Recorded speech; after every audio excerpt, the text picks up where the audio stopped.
Magandang araw po mga kaibigan, mga uncle, mga kuya. Ngayong araw mga uncle ay mag-replace tayo ng clock spring, yung tinatawag natin na spiral horn, di ba? O dito yung nakapangalan po dito ay yung clock spring. So, kung pa itong sasakyan Hyundai Grand Starex po ito. So, unang gagawin natin ay tanggalin na natin yung mga bolt dito, no. Ang gagamitin natin na wrench ay yung T45.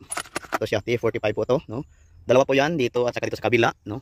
So, tanggalin natin para makita natin yung anong kalagayan doon sa loob, bakit ayaw mag-horn or bumisina yung ating sasakyan. So baka ito rin ang sira sa inyong sasakyan.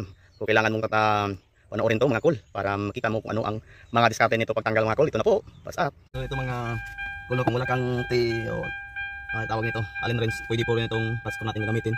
So dito lang, hindi na makikita dyan kasi malayo ang video natin. So dito lang, mas makita nila ito.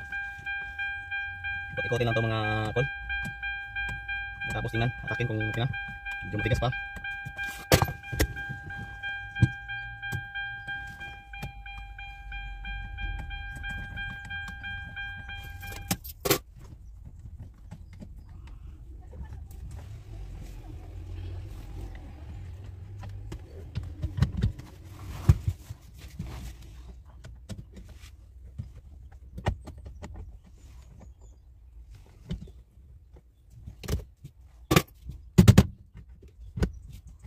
Yan.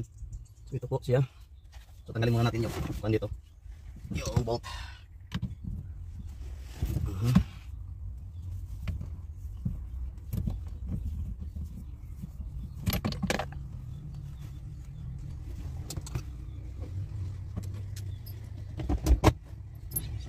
So para mas malamot sa tanggalin, madali tanggalin. Ito lang pupukin lang dito. Yan o. Yan o, madali lang. So next, yan natin muna yung ating clock spring na tawag, kung ito ba o hindi. Ito ba hindi.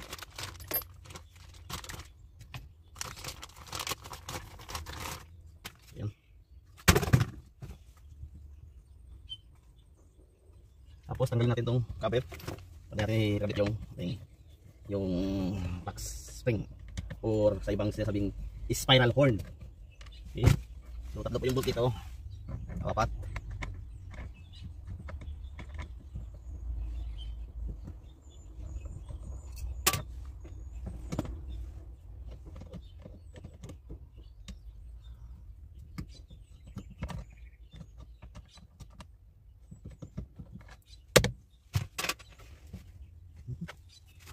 Lima pala pong bolt dito.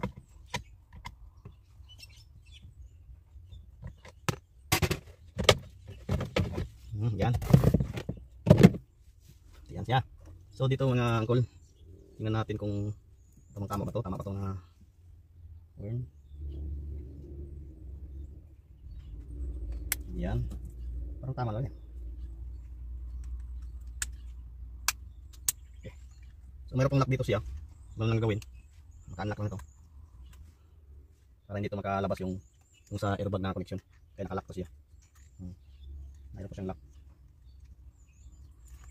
So paglalagay nito, parang ayan. So mayroon pong mga pan dito sa loob. Mayroon pong mga lock dito. So ito, tatlo pong lock po dito. So dito yung isa, yung dalawa dito na. So ito ang posisyon yan. Okay. So ilagay natin dito sa ilalim. Yan.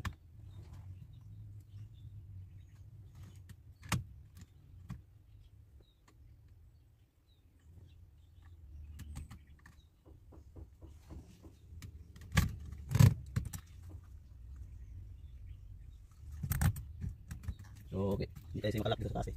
Ginawa ko, kung pag hindi pa makalak dito sa taas, i-press nyo lang ganun para makalak dito ano. Yan. Ayan. Okay. So ngayon mga dol, ito mga dol ay ka-setting ko tayo sa 3.5, no? Pero kadalasan nito ay 2.5 na. No, pero sa ganito ng sitwasyon, 3.5 talaga to ang kaya ng kanyang ikot. So yan, naka 3.5 yan. So i-count natin muna. Saling po dyan sa main. 1, 2, 3, yan o, 3.5 siya. So ibabalik natin yan. 1, 2, 3. So dapat dyan siya, no? 3.5, yan. So ibabalik natin dito. Yan. So yan po ay nakasiting po sa 3.5. Then pasok natin to.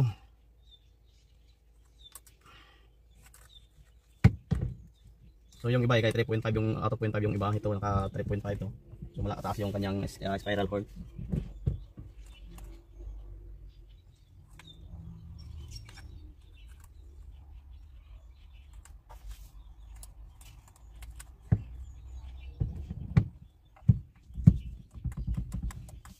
Yan.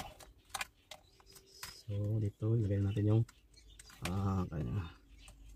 yung wire ng horn. Okay, subukan natin. Ito po yung kanyang horn, ito po yung sa kanyang airbag. So yan po, ibabalik natin yung bolt. Yan.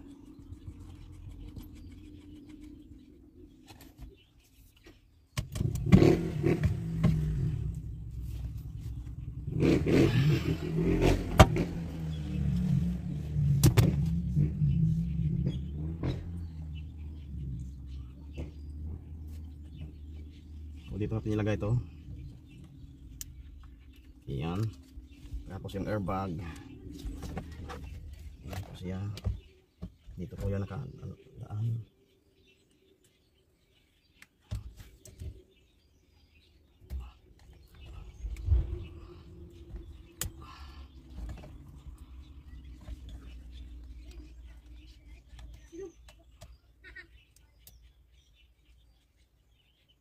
Okay. So ibalikan natin dito.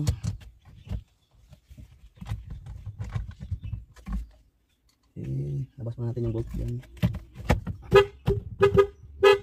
So tapos ilak natin yung dito, yung alin. Ayan, tapos na, balik kayo yung mga kabel dito. Yan, maraming salamat.